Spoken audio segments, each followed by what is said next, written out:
우리 옆에 성도하고 축복하고 인사합시다. 예수님은 성도님의 인생의 풍랑 속에서 함께 계시고 동행하십니다.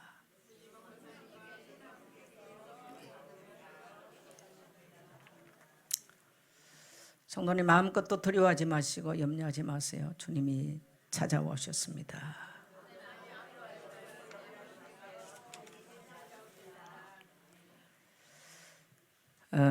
저희 아버지가 저를 통해서 예수님을 구주로 영접을 하고 예수 믿게 됐습니다.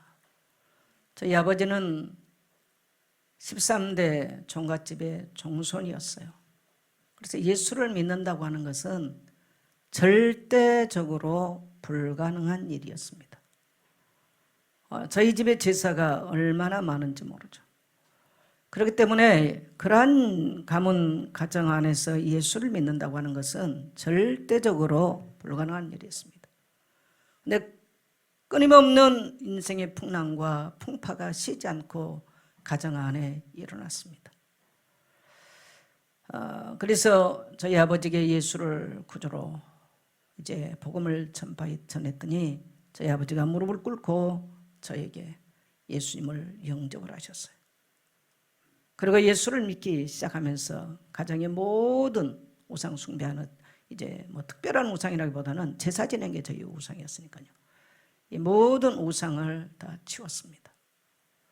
그리고 몇 년 후에 저희 아버지 고백이 왜 친척 예수를 못 믿었는지 모르겠다. 내가 참 더 일찍 젊은 날 예수 믿었으면 얼마나 좋았을까. 나의 인생의 모든 풍랑이 파도가 일다가 자는 것처럼 고요해진 것 같다. 이것이 저희 아버지로부터 제가 예수님을 영접한 이후에 들은 고백입니다. 여러분이 예수님 믿고 여러분 안에는 어떤 일이 있었나요? 저희 아버지가 돌아가신 지가 지금 수십 년이 됐는데 30년이 됐는데 오늘 이 풍랑이는 바닷 가운데 고통하는 제자들의 모습을 보면서 30년 전에 세상 떠난 아버지의 그 목소리가 생각이 났습니다. 과연 오늘 이 시대를 살아가는 성도들이 나는 예수 믿고 난 이후에 내 인생의 모든 풍랑이 잠잠해졌다 라고 고백할 성도가 몇 명 있을까? 오늘 여러분에게 그 고백들이 회복되기를 주의 이름으로 축복합니다. 여러분 신약 성경의 전체 주제는 도대체 예수님은 누구신가? 라는 얘기예요. 많은 사람들이 교회 와요. 예배도 드려요. 그러나 그 예수님이 누군 줄 모르고 그냥 추앙하고 추종하고 우상화되어 있는 사람들도 많이 있습니다. 왜? 예수 이름으로 말하면 사람들이 구원을 받고 신분이 바뀌고 귀신이 떠나가고 그렇게 인생을 지긋지긋하게 괴롭혔던 가난과 질병과 분정으로 다툼과 싸움으로 염려와 근심으로 그 인생에 개입했던 원수가 떠나가고 풍랑이 잠잠해진 것처럼 변합니까? 아무도 벗어나지 못한 이 저주의 올무가 왜 예수 이름을 말하고 예수를 믿으면 왜 끊어집니까? 아무도 이기지 못한 이 사단의 권세가 왜 예수 이름을 부르고 예수를 믿으면 왜 사단의 권세가 꺾입니까? 도대체 이 예수님은 누구냐는 거예요. 우리는 지금 마가복음 6장을 오늘 말씀을 나누게 되는데요. 지금 마가복음을 계속 통해서 예수님이 가는 곳에 귀신들이 떠나갑니다. 예수님이 가는 곳에 절대로 사람의 힘으로 고칠 수 없는 그 어떤 질병도 예수님 가니까 그 질병의 권세가 떠나갔어요. 예수님 가는 곳에 노도처럼 일어났던 풍랑도 잠잠케 되어지고 예수님은 그 풍랑을 밟으시면서 고통당하는 제자들에게 찾아오십니다. 죽었던 사람을 살리십니다. 옷자락만 만져도 그 사람의 모든 질병의 착고가 풀어지는 기적들이 일어났습니다. 도대체 예수님은 누구냐는 거예요. 마태복음 16장 16절에서는 주는 그리스도시요 살아계신 하나님의 아들이십니다. 따라합시다. 주는 그리스도시요 살아계신 하나님의 아들이십니다. 그 말은 성삼위의 하나님이시고 창조주 하나님이시란 말씀입니다. 그렇기 때문에 어떻게 한 인간 예수가 물 위로 걸을 수 있겠습니까? 불가능한 얘기예요. 그런데 예수님은 가능해요. 왜요? 따라합시다. 창조주십니다. 네.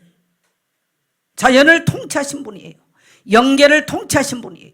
사람의 생명을 통치하신 분이 바로 예수님이시기 때문에, 그분은 바로 그리스도이기 때문에, 그래서 시공간을 초월해서 예수님은 산에서 기도한 것처럼 보였지만 저 풍랑에는 바다 한가운데서 고통하고 사투를 벌이는 제자들에게 시공간을 초월해서 찾아오실 수 있는 분인 것입니다.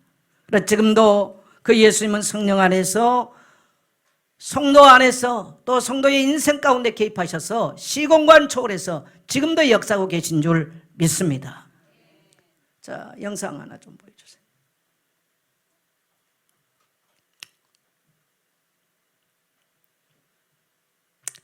이거는 유명한 화가 럼블란트가 그린 풍랑이라고 하는 오늘 그 본문의 주제로 그린 그림입니다. 이 그림과 함께 돌아온 탕자라는 것은 럼블란트 그림 중에 굉장히 유명한 그림이죠. 그럼 뭡니까? 정말 칠흑같이, 이거는 좀 빛이 많이 들어와 있는 적인데요. 칠흑처럼 어두운 밤에 정말 제자들이 저 무섭게 일어나는 이 배 위로 지금 파도가 넘치는 이런 그림을 렘블란트가 그린 내용입니다. 오늘 본문의 내용을 굉장히 잘 표현해 놨어요. 우리 같으면 저런 풍랑 가운데 있을 때 어떻을 것 같습니까? 돛을 올리고 돛을 내리고 뭐 있는 짐을 다 바다에 집어 던지고, 그 다음에 돛대를 잡아다니면서 배 키를 잡느라고 이리 뛰고 저리 뛰면서 이 죽음과 사투를 하는, 저 풍랑과 사투를 하는 제자들의 모습을 잘 그려놨습니다. 자, 됐어요.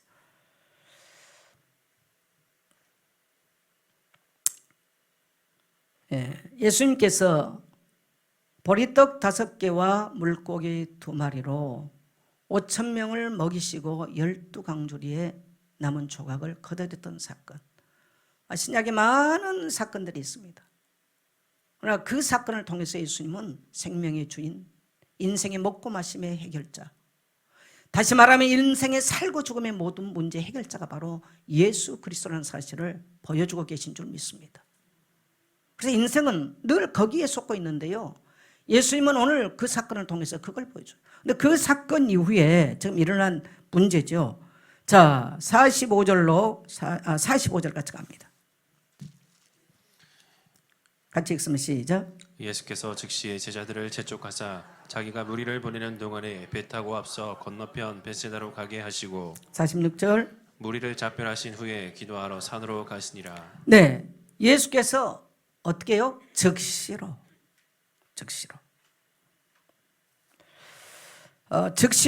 제자들을 재촉하사 자기가 무리를 보내는 동안에 배 타고 건너 벳세다로 가게 지금 하셨다는 거예요.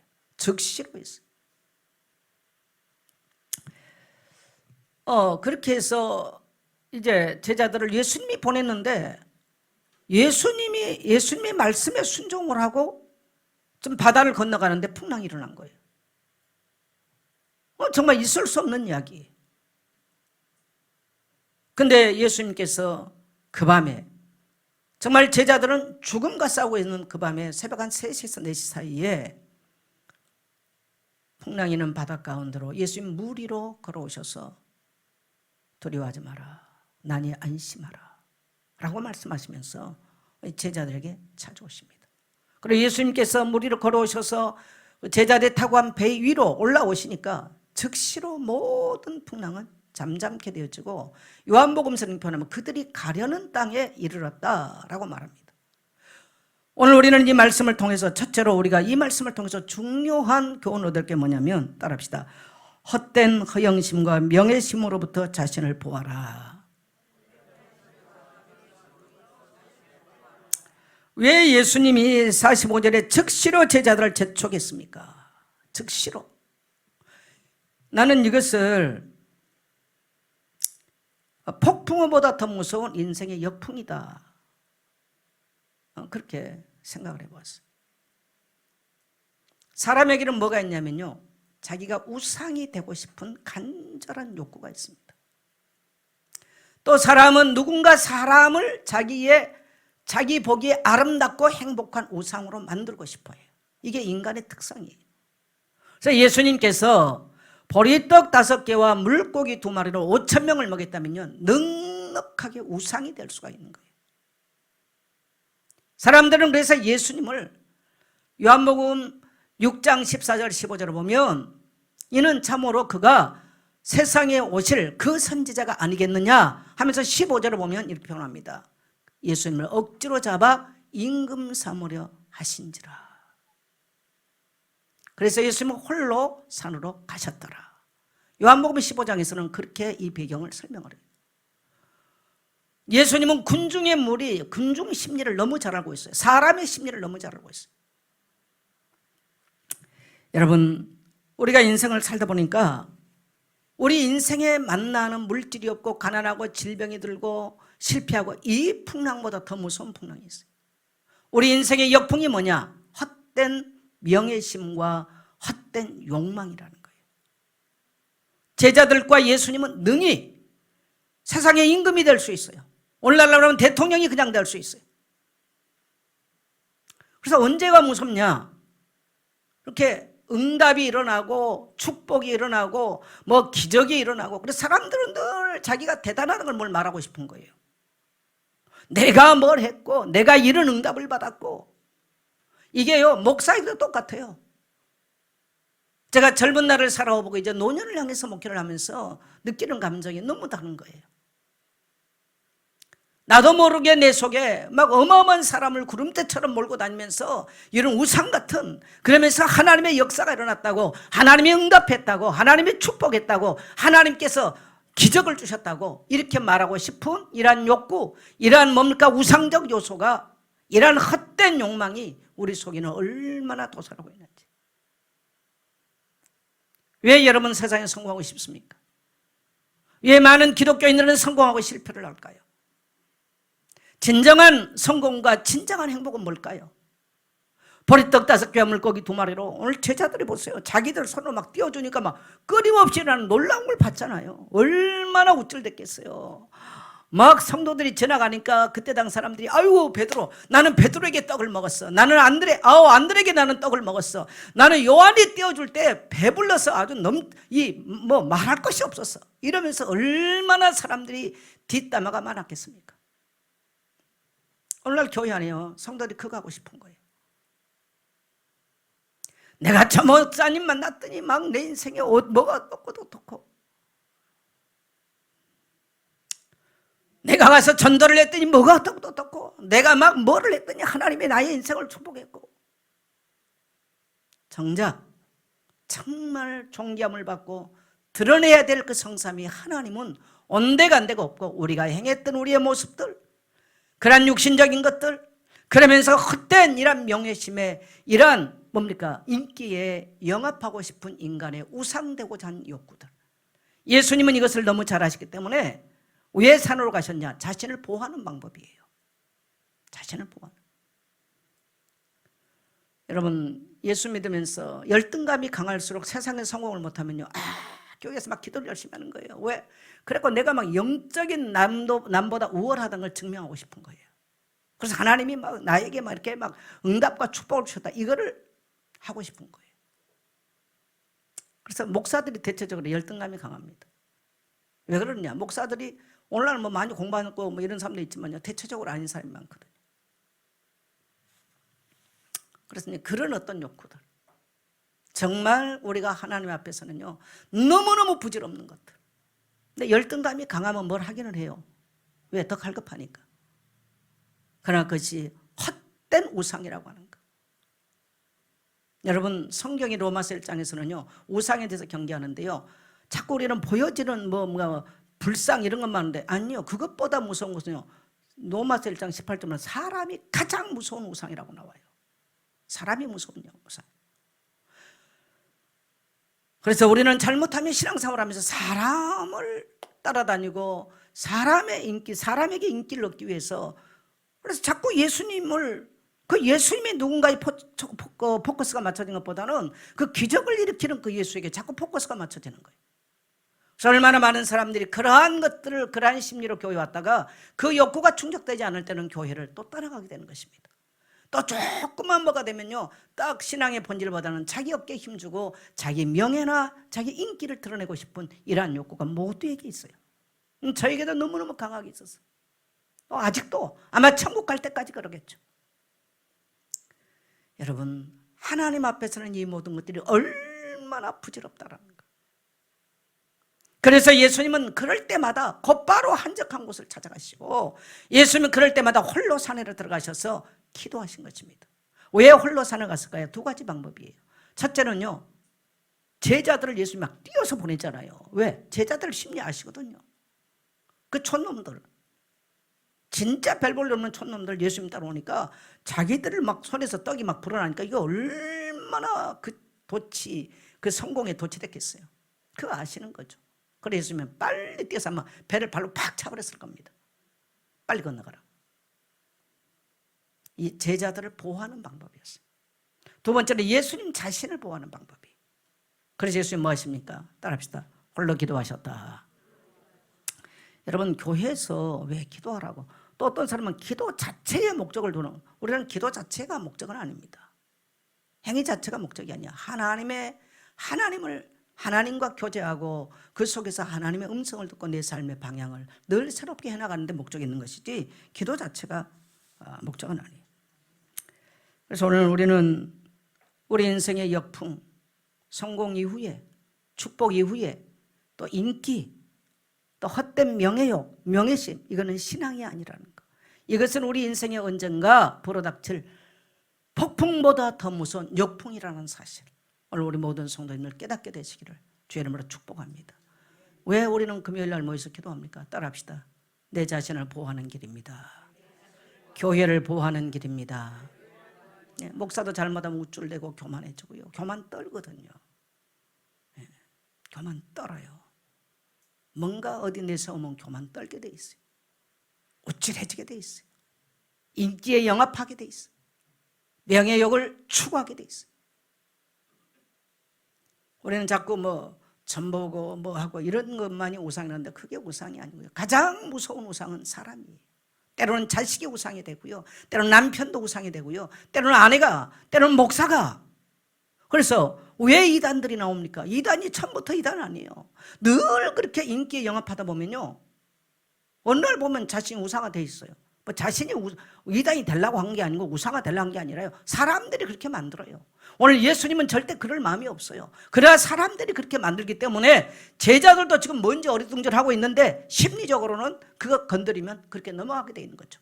그래서 예수님은 제자들을 보호하시고 자신을 보호하기 위해서 홀로 산에 가서 기도하는 예수의 모습을 성경은 기록합니다. 우리 교회를 보호하기 위해서 기도합시다. 우리 옆에 성도 축복합시다. 교회를 세속으로부터 보호하기 위해서 기도합시다. 네. 교회를 세속으로부터 보호하기 위해서요, 기도하는 자리에 나와야 돼요. 여러분, 교회는 영적 기관이기 때문에 조금만 방심하면 인간은 영웅이 되고 우상이 되고 인기에 뭐가 자기 응답받았다 축복받다면서 교만 떨다가 또 무너져 버려요.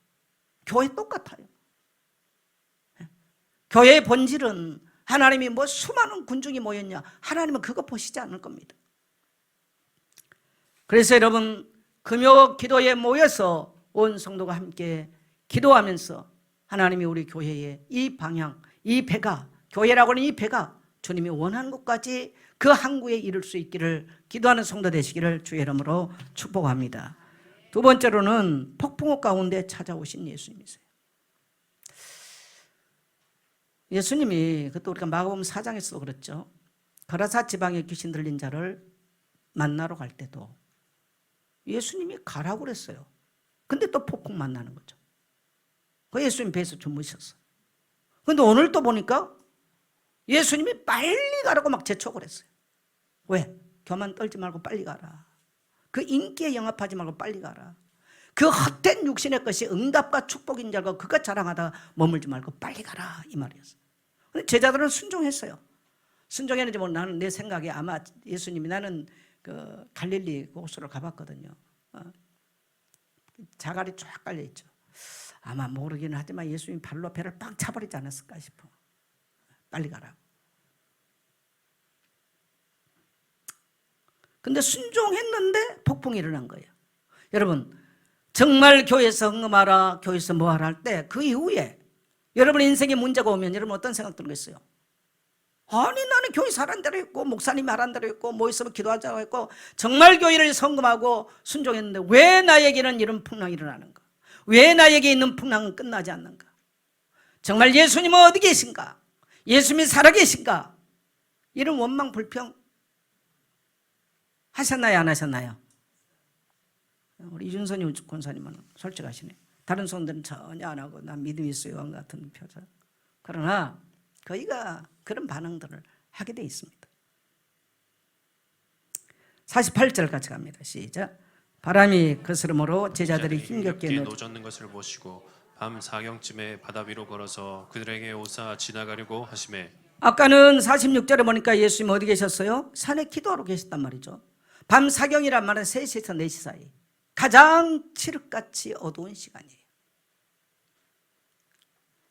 근데 아까도 렘블란트의 그림처럼 얼마나 풍랑이 심했든지 제자들이 온 힘을 다해서 뭔가 노를 줘도 지금 이 시간이 몇 시간 걸렸냐면 8시간 정도 걸린 거예요. 8시간. 8시간 동안 지금 배에서 아무리 노를 줘도 저 건너편 항구로 도달하지를 못하는 거예요. 아무리 그들이 가고자 하는 땅에 이르러도 밤새껏 노를 줘도 갈 수가 없어요. 여러분 인생을 한번 돌이켜보세요. 나는 열심히 돈을 벌고 노력을 하고 수고하고 가정을 일구고 생업의 연장을 일구고 뭐가 행복하기 위해서 열심히 뭘 했는데 돌이켜보니 혹시 바다 한가운데 있지 않습니까? 여전히 여러분이 가야 될 항구는 멀고 밤은 깊고 사방으로부터 폭풍우는 불어오고 갈 길은 멀고 그런 상황은 아니신가요? 이때 사람들은 원망을 합니다. 아니 주님이 가라고 말씀하셨는데 왜 이런 풍랑이 와? 그래서 믿음이 성장하지 않는 성도의 특징 보면요, 막 금방 응답 오면 막 아주 인기 대단해가지고 막 자랑하고 있다 금방 또 푹 가지고 이게 이 사이클이 계속돼 이렇게. 제자들도 그럴 수 있었던 것들이죠. 근데 우리의 주님은 어디 계셨을까? 엘리야의 탄식서였어요. 엘리사의 탄식. 나의 아버지 어디 계십니까? 오늘 그럴 수 있거든요. 근데 오늘 우리는 왜 성경에 이것을 기록합니까? 자, 48절 같이 갑니다. 바람이 거스름으로 제자들이 힘겹게 노젓는 것을 보시고 밤 사경쯤에 바다 위로 걸어서 그들에게 오사 지나가려고 하시매. 예수님은 산꼭대기 가서 기도하셨습니다. 근데 산꼭대기에 계신 주님이 지금 뭐라고 말씀하세요? 노젓는 것들 보사. 예수님의 모든 시선과 관심은 어디 있었습니까? 제자들에게 있었어요.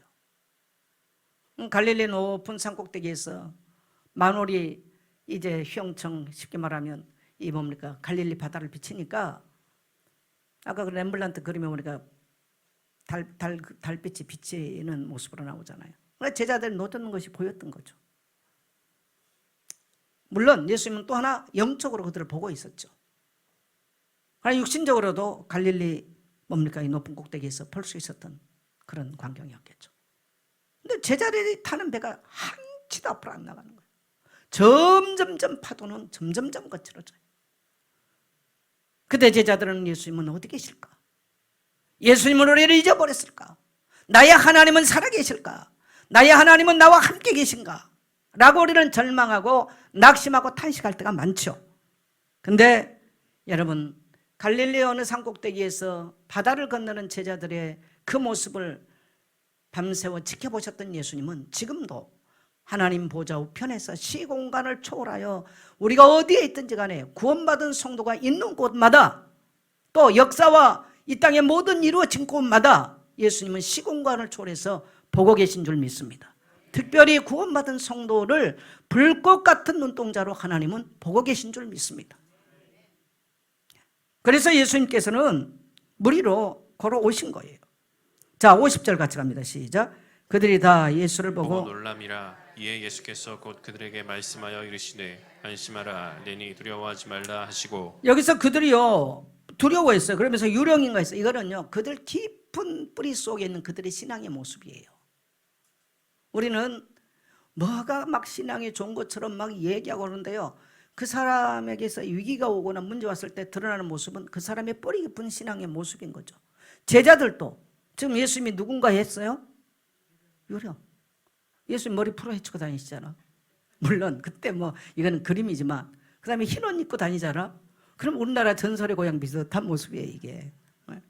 아니 머리를 풀어 헤치신 분이 달빛에 무리로 처벅처벅 걸어오는 모습을 봤다면 나는 그 자리에 없는 게 참 하나님의 은혜였어요. 나도 이 믿음 없는 혹시 유령인가 하는 이런 나도 그런 믿음 없는 모습을 드러냈겠죠. 근데 이건 제자들이요 밑에 깔린 그들의 신앙의 모습이었습니다. 우리는 위기를 만나고 문제를 만나면 그 사람의 신앙과 그 사람의 영적 상태가 다 드러나는 거예요. 다 지금 드러나게 된 모습이죠. 우리 예수님은 우리의 인생의 풍랑을 밟으시면서 오십니다. 오셔서 하신 말씀이 뭡니까? 내니 두려워하지 말라. 따라합시다. 내니 두려워하지 말라. 안심하라. 그래서 우리가 이 풍랑 가운데서 우리가 또 하나 명심할 것은 뭐냐면요, 우리의 인생의 풍랑은 언제 끝나느냐? 주님이 오셔야 끝나요. 주님이 말씀하셔야 끝나요. 그래서 우리는 지난주에는 빈들에 있을 때 가장 우리 하나님이 우리에게 빈들을 허락하신 이유는 뭡니까? 빈들이 돼야 하나님의 음성을 들어요. 빈들 아닌 사람이 하나님의 음성 들어? 그건 거의 귀신 들리는 소리 듣겠죠. 들을 수 없어요. 안 들리는 거예요. 이런 풍랑 가운데 있을 때 주님의 모든 문제를 통치하시고 다스리시는 주님의 음성을 듣게 되는 것입니다. 따라합시다. 내니 두려워하지 말라. 안심하라. 여러분은 여러분의 인생 가운데서 이런 주님의 음성을 들어본 적이 있습니까? 귀로 듣는다는 얘기가 아니에요, 여러분요. 귀로 듣는 것은 거기가 귀신의 장난입니다. 성령은 우리의 내적인 음성을 들려주시죠. 그때 우리는 담대하게 일어나서 다시 우리 인생의 문제를 밟고 우리 인생에 일어난 풍랑을 밟고 우리는 우리가 가기를 원하는 곳, 우리 하나님이 인도하기를 원하는 곳을 향해서 갈 수 있게 되는 줄 믿습니다. 만일에 주님의 그러한 음성이 없으면 항상 묶여 있어요. 그 사람 뭔가 열심히 사는 것 같은데 육신의 것들은 좀 가질지 모르겠어요. 그러나 그 사람이 머물러 있는 곳에는 한밤중이요 칠흑같이 어두운 그 땅 그곳에 여전히 매여 있는 것입니다. 오늘 여러분 주님의 음성을 듣고 일어나게 되시기를 축복합니다. 오늘 왜 예배 옵니까? 예배를 통해서 물론 하나님께 경배합니다만은요, 하나님은 예배를 통해서 주의 음성을 들려주시는 거예요. 이런 말씀이 우리에게 어느 날 믿음이 돼서 우리로 하여금 그 거친 바다를 지나갈 수 있도록 만드는 것입니다. 그래서 인생의 배에 주님이 오시면 풍랑이 잠잠해집니다. 자, 51절 같이 갑니다. 배에 올라 그들에게 가시니 바람이 그치는지라 제자들이 마음에 심히 놀라니. 네, 배에 주님이 오르시니까 어떻게 돼요? 바람이 그치는지라. 그래서 아까 제가 우리 아버지 말씀을 했잖아요. 여러분 우상 숭배를 많이 했는데 무슨 가정이 편안하겠습니까? 제가 우리 아버지 술 먹은 얘기했지 않습니까? 술만 잡수면 그 상처받은 이야기를 막 쏟아놓는 거죠. 여러분 상처받은 아버지의 말을 계속 들으면요 자녀에게는 상처가 각인됩니다. 상처받은 어머니의 행동은 자녀에게요 상처를 대못질 해놔버려요. 그래서 내가 오늘을 살아가는 데 있어서 우리는 막 염려가 일어나고 여러 가지 부정적인 생각들이 힘들잖아요. 그게 어디에서 왔냐면요 거기가 부모나 가정에서 전달된 것들이에요. 근데 우리는 누구를 만났기 때문에 뭐 학교 친구 잘못 만났기 때문에 뭐 선생님이 어떻고 다 틀린 얘기예요. 따라합시다. 나로부터 전달됐다. 그래서 보니까 이런 것들이 두려움이더라고요. 두려워해야 될 이유가 없는데 보면 나도 모르는 두려움이 저 밑바닥에서 올라왔을 때, 또 우리 현실 앞에서 여러 가지 문제를 보면서 일어나는 염려들, 여러분 우리 생각과 마음 속에 이 염려는 생각과 마음을 타고 들어오거든요. 우리 생각과 마음에 타고 들어오는 이 두려움이나 염려는요, 따라합시다, 사실이 아니다. 근데 부모가 막 상처받은 이야기를 해. 막 상처받은 이야기, 부모가 이상한 행동을, 이게 전부 다 자녀에게는 고스란히 가슴과 생각에요 각인이 돼 있어요. 부모가 돈 없는 거 근심하고 염려하는 거 그대로, 부모가 상처받은 이야기, 누구런가 상처받은 이야기를 쏟아놓잖아요. 그대로. 그래서 이게 분노가 되고요, 이게 원망이 돼요. 그래서 오늘날 사람들은 자꾸 그래서 이 생각과 마음에 묶여 사는 거예요. 따라합시다. 다 끝났다. 끝난 것을 가지고 자꾸 거기 묶여 사는 거예요. 어떤 사람은 평생 그 바다에 묶여 살다 끝나버려. 못 건너가는 거예요. 주님은 우리를 저 평화의 항구로 인도하기 위해서 오셨어요. 그럼에도 불구하고 자기 염려, 근심, 상처에 묶였어요. 못 건너가는 거죠. 지금. 제자들이 지금 그런 상황들이에요. 우리가 왜 예수 믿습니까? 따라합시다. 주는 그리스도시요 살아계신 하나님의 아들이십니다. 그 그리스도 되신 주님이, 이 신약이 그렇게 증거하고 싶은 그 예수, 바로 그리스도, 그분이 내 인생에 오셔야만 내 인생의 모든 저 원수가 심어주고 저 저주에 묶여 있고 저 창세기 3장에 묶여서 염려하고 근심하다가 한 발짝도 나갈 수 없는 우리 인생의 모든 풍랑이 끝나는 줄 믿습니다. 여러분, 어디 가서 인생을 수고하며 헛된 시간 속에 소비하고 살아갑니까? 어느 곳에 있다 할지라도 주님께서 그 배에 인생의 승선에 계시지 않는다면 우리는 절대로 평화의 항구에 도달할 수 없습니다. 그 다음에 52절 같이 갑니다. 이는 그들이 그 떡 되시던 일을 깨닫지 못하고 도리어 그 마음이 둔하여졌음이로라. 네, 은혜 받은 일을 잊어버렸어요. 그렇게 기고만장하게 우쭐댔던 그거, 보리떡 5개와 물고기 2마리로 5,000명을 먹었던 그 기적, 지금 문제만 하니까 온데간데 없어. 많은 성도들이 예수 믿을 때 정말 거듭남을 경험한 성도 있거든요. 죄의 권세로부터 모든 저주와 추악하고 악하고 음란되고 타락된 모든 삶으로부터 그 묶임에서요 완전히 벗어난 것을 경험한 성도가 있어요. 나는 예수 믿었다고 다 거듭남을 경험했다고 보지는 않아요. 이것을 경험한 성도가 있거든요.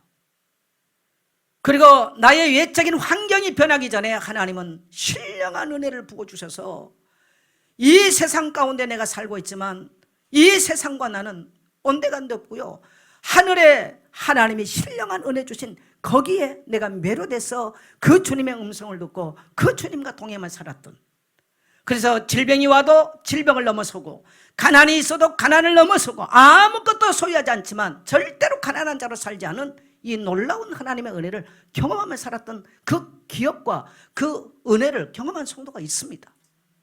근데 문제는 뭐냐? 문제 오니까 다시 잊어버려. 없어요, 그게. 오늘 제자들이 지금 그랬어요. 왜 성경을 기록합니까? 그 잊어버렸다는 거예요. 우리 기독교 신앙은 따라합시다. 은혜를 상기시킨다. 전도가 뭡니까, 여러분? 전도가 뭐예요? 내게 행하신 하나님의 일들을 말하는 게 전도예요. 전도 못한다는 말은 내게 행하신 하나님의 일이 없다라는 얘기죠. 그래서 여러분, 신앙생활 잘하는 게 뭐예요? 첫째는 내가 받은 은혜를 하나님께 늘 감사해야 돼. 오늘 추수감사절 준비한다. 뭘 준비한다 잘 모르겠지만요, 헌금도 많이 준비하시기를 축복합니다. 사람들이 은혜 말하면서요, 어떤 사람은 다 입으로 때워요. 아름다운 사람이 어떤 사람이든가요, 따라합시다. 은혜를 은혜로 기억할 줄 아는 거. 아름다운 사람의 모습이죠. 우리가 하나님께 받은 은혜, 사람에게 받은 은혜, 부모로부터 받은 은혜, 은혜를 기억한다면 문제가 될 게 없어요. 근데 그걸 잊어버리니까 이런 문제, 여러분요, 은혜를 잊어버리면 뭐가 우리에게 자꾸 도살이면 상처가 도살이거든요. 그리고 상한 감정이나 부정적 감정이 거기가 도살입니다. 은혜를 기억하면 뭐가 살아날까요? 감사가 살아나는 거예요. 반대가 일어나죠. 네. 그래서 은혜를 잊어버리면 그들이 잊어버렸다고 그러잖아요. 그러니까 막 두려움에 사로잡히고 부정적 감정이 확 잡혔어요. 만일에 여러분의 생에 자꾸 부정적, 나약함 이런 쓸데없는 생각이 사로잡히거든 의무적으로라도 감사하기를 축복합니다. 뭐 입으로도 안 되는데 어떻게 물질로 하겠습니까? 물질로 한다면 정말 좋죠. 네, 해보세요. 그래서 이번 추수감사절 때는 여러분 그냥 하지 마시고요. 정말 기억된 바 된 그런 추수감사주의를 지나게 되시기를 축복합니다. 그때 되니까 때우는 시기에 그건 하나님도 보고 계시거든요. 네, 감사를 기억할 줄 아는 거. 그래서 문제가 올 때 은혜를 잃어버리면 이 부정적 감정으로 사로잡힙니다. 전도는 내가 하나님께 받았던 것, 내가 사람들로부터 받았던 것, 이것 말하고 이것 전해준 것이 바로 전도인 것입니다. 오늘 여러분에게 그런 전도함이 있게 되시기를 축복합니다. 자, 세 번째는 우리 인생의 방향은요, 영혼 구원에 있습니다. 왜 예수님은 지금 저 벳세다 그곳으로 왜 가시려고 했어요? 자, 53절로 56절 같이 갑니다. 시작. 건너가 게네사렛 땅에 이르러되고 배에서 네, 내리니 예수님이 배에 오르시니까 건너가고자 하는 게네사렛 호숫가에 이르렀습니다. 그 벳세다는 대부분 제자들의 고향이거든요. 이 벳세다 게네사렛 호숫가에 이르렀어요. 자, 그다음 배에서 내리니 사람들이 곧 예수인 줄 알고 거기 건너가니까 이 사람들이 언제 왔는지 예수님을 태워서 하니까 막 사람들이 그 밤에 지금 잠 안 잔 거예요. 밤새껏. 지금 새벽녘에 도착하니까 예수님인 줄 알고. 자, 55절.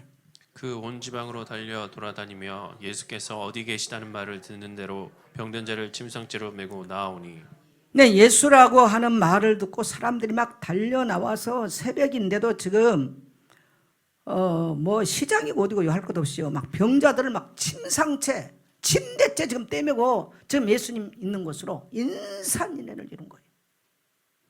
자, 그 다음 절입니다. 아무데나 예수께서 들어가시는 지방이나 도시나 마을에서 병자를 시장에 두고 예수께 그의 옷 가게라도 손을 대게 하시기를 간구하니 손을 대는 자는 다 성함을 얻으니라. 그 예수님이 게네사렛 그 가에 오셨다는 소문 듣고 막 시장통이고 어디고 사람들이 지금 시간도 상관없어요. 인산인해를 이뤘어요. 나는 이 모습을 보면요, 우리가 어린 시절에 신앙생활 했을 때 생각나요. 어디서 붕괴한다 그러면요, 노회 어느 교회에서 뭐 우리 이제 지방이나 노회에서 붕괴하면요, 옛날에 먹을 게 뭐 있습니까? 보리쌀, 뭐 쌀 좀 섞어가지고, 옛날에 무슨 코펠이 있어요. 뭐 있어 없는 시절이에요. 60년 70년대.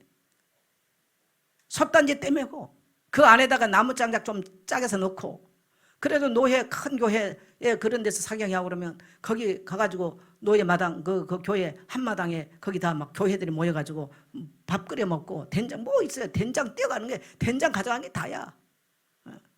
아마 오늘날 예수님이 보리떡 타기 했다면 뭘 했을까? 된장하고 고추 좀 내놨지 않았을까?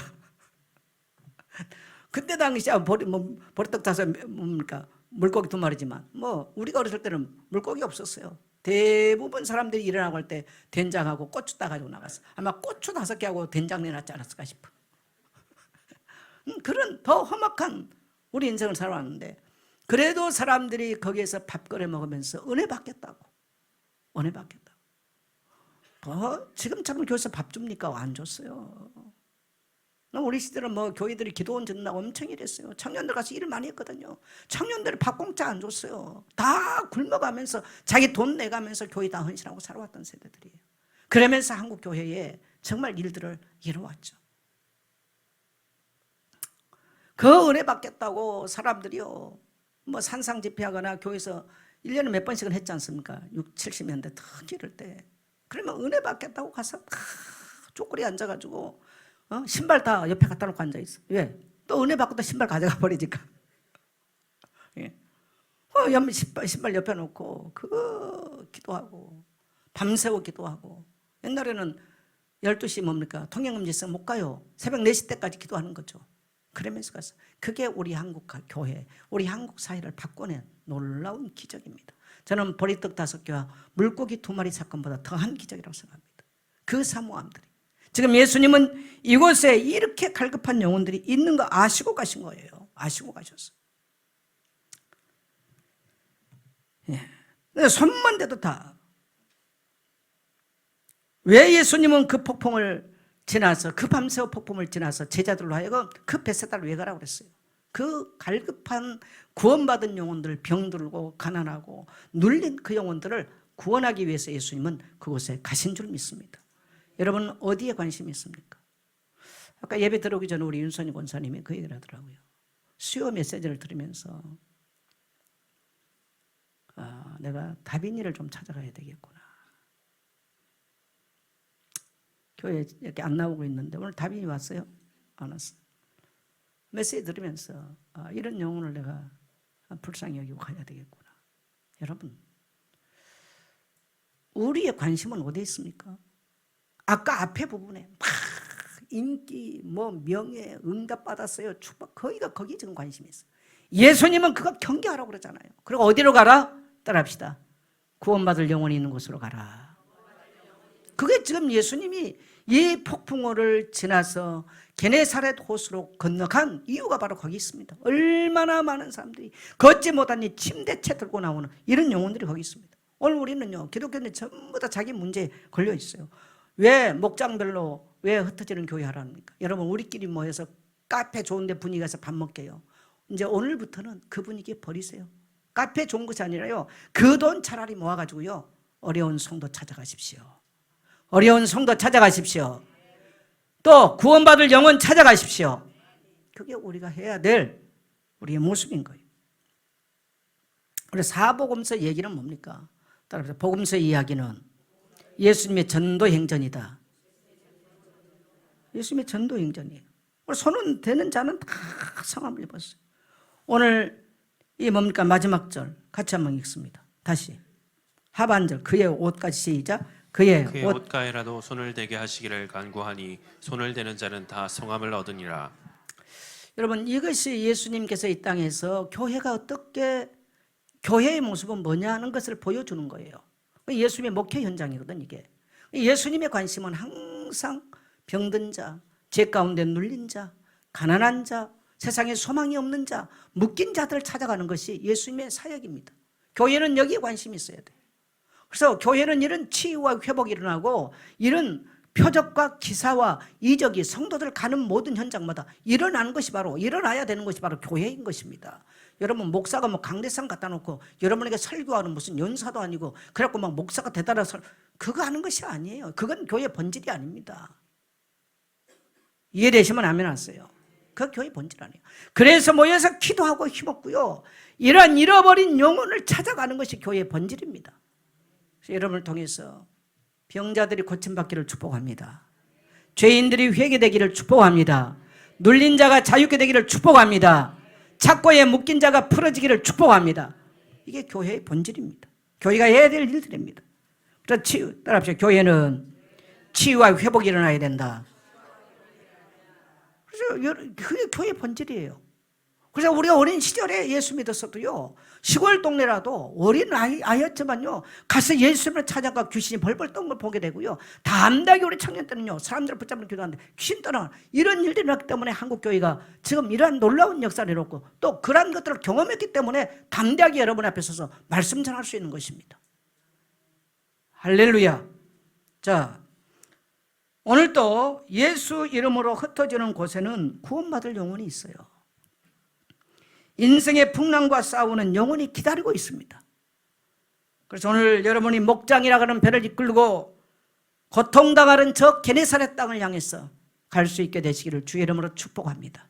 온 교회가 힘을 얻고 이 일들을 이루기 위해서 또 이 고통받는 풍랑 속에 있는 영혼들을 태우고 항구에 이르기 위해서는요, 우리가 그래서 모여서 기도해야 되는 거예요.